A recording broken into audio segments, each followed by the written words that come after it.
Okay, well, I think today's video is most definitely gonna start a little bit of debate in the comments. You guys probably already saw by the title, but I think, judging by the title, what do you guys think? You think there's gonna be a little debate in the comments? I definitely think there will be.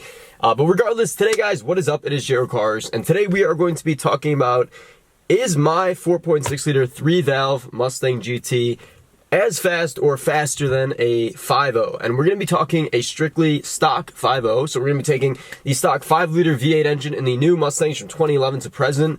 And we're not really going to be doing the 2018s or maybe not even the 15th or 17s. We're going to be doing the base new 5.0, so the one that returned in 2011. Because obviously, as the 5.0s trickle through the years, as does the 4.6, it gets a lot faster and a lot more enhanced.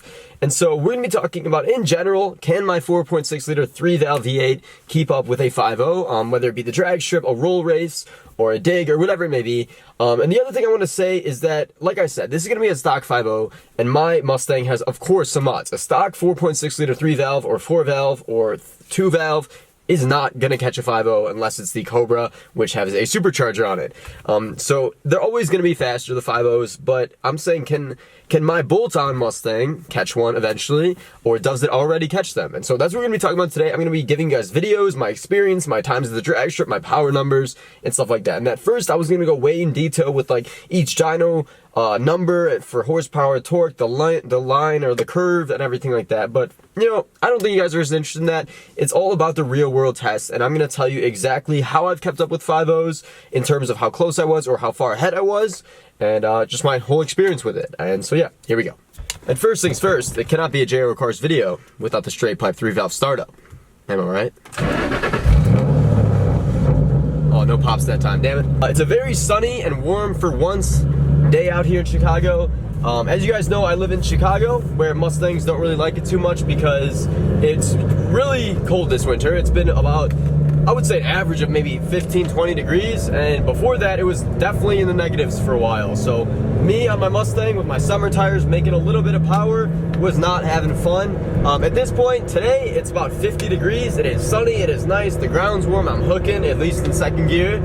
And so I thought I'd get the video on. I really want to start, before we get into this whole thing, I know sometimes I talk too much in my videos before I get into the topic, but I really want to start making more videos. A good friend of mine, Derek Barron Productions, who's well over 50,000 subscribers now and doing very successful on his channel, which I'm super happy with, is one of my good friends that me and him started out at the same way. He was actually at less subscribers than me for a while, and we kind of helped each other, trained each other, and he dedicated to himself a lot more than I did.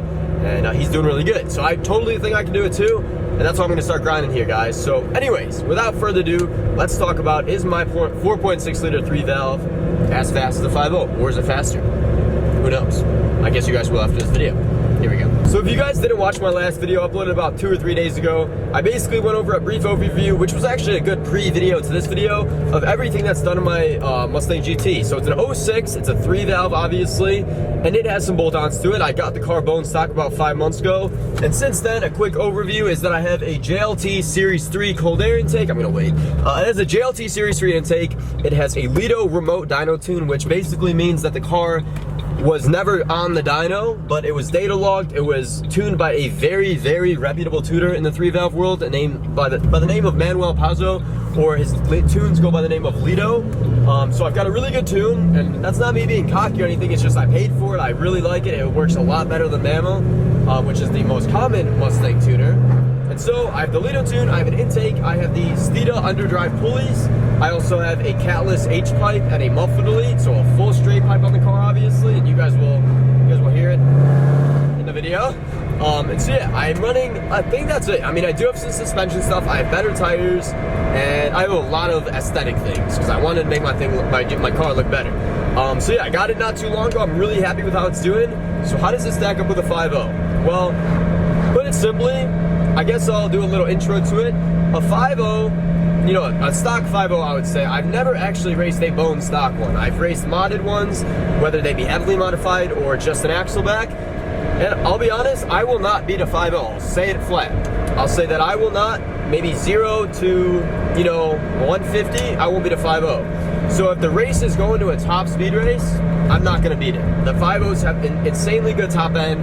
It's like an LS where it just keeps pulling top end, and I'm not even trying to start an LS versus 5.0 debate.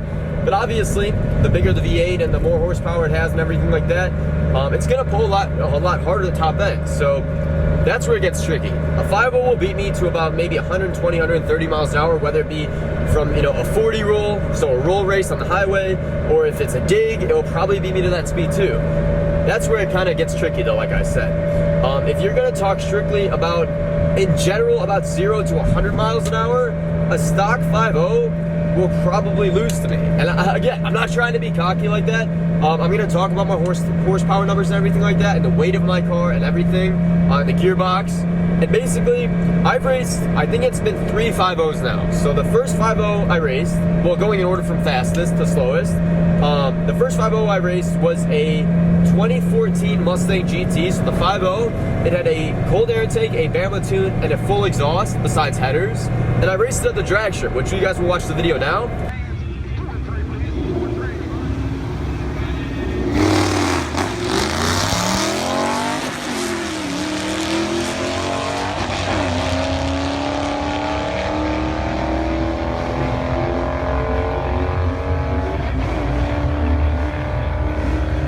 And basically, I raced that thing, and it beat me at the end of the strip by about 3 cars. And if you guys are wondering what my quarter mile times are, my best time to date, which keep in mind, I had to roll off the clutch because I could not hook in first gear, and even with rolling off the clutch, I would still spin in first. And I ran a 13.3 at 107 miles an hour. So that is really not bad for a 3-valve. It took a little bit of good driving on my part. It took a little bit of stickier tires, even though they were not as close to being sticky as I wanted to. I couldn't even launch the car.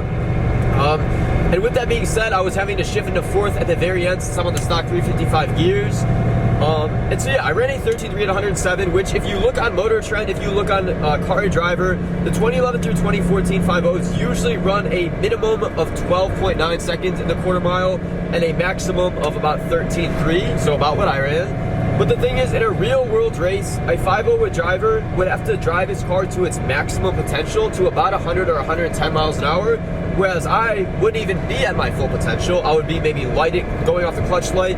What I'm trying to say is that I basically ran the same time or a little smidge slower than a stock 5.0, but that 5.0 was running it at the drag strip with a professional driver hired by Motor Trend or Car Driver or whatever it may be. And I was running it, a teenage kid or a 20-year-old kid like me, I'm almost 21 now. I was driving at the drag strip and I was spinning, I didn't have good tires.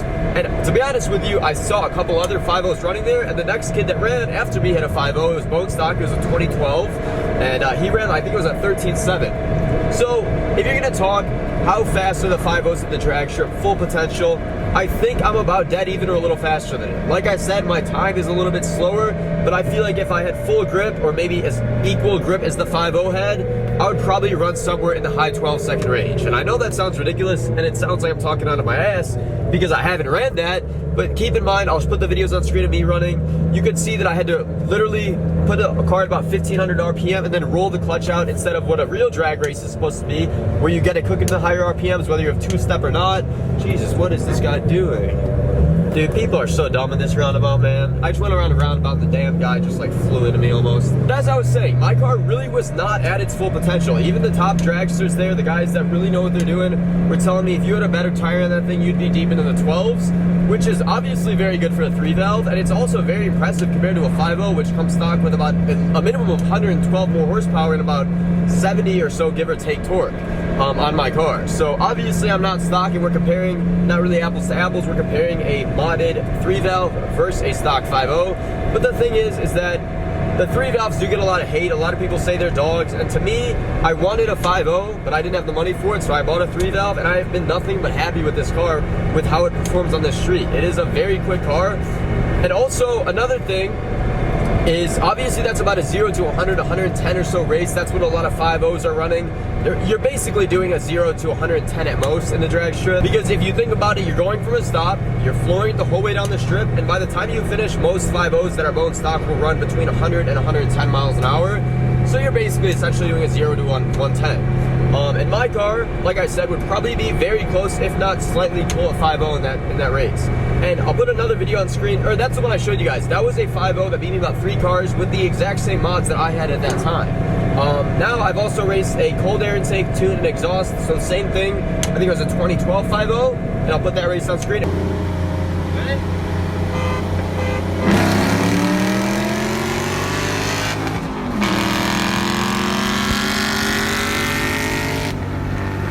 it was a roll race, and it was pretty close. And then the closest race that I've had with a 5.0 was, keep in mind, this was filmed in Mexico, and this was actually a virtual race, so we were playing on a video game. It looks really good. The graphics look really good in the video game, so it actually looks real. I made my car in the video game. But basically, we took a 2006 3-valve Mustang, my car, versus a 2012 Mustang GT 5.0 with a axle back only, so it basically has a set of mufflers on it. Doesn't really add any power.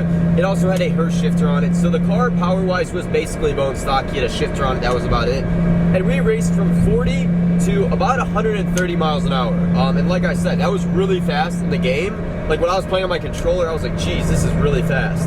And so we went to about 40 to 130 miles an hour, and after the race, he had about a car and a half to 2 cars on me.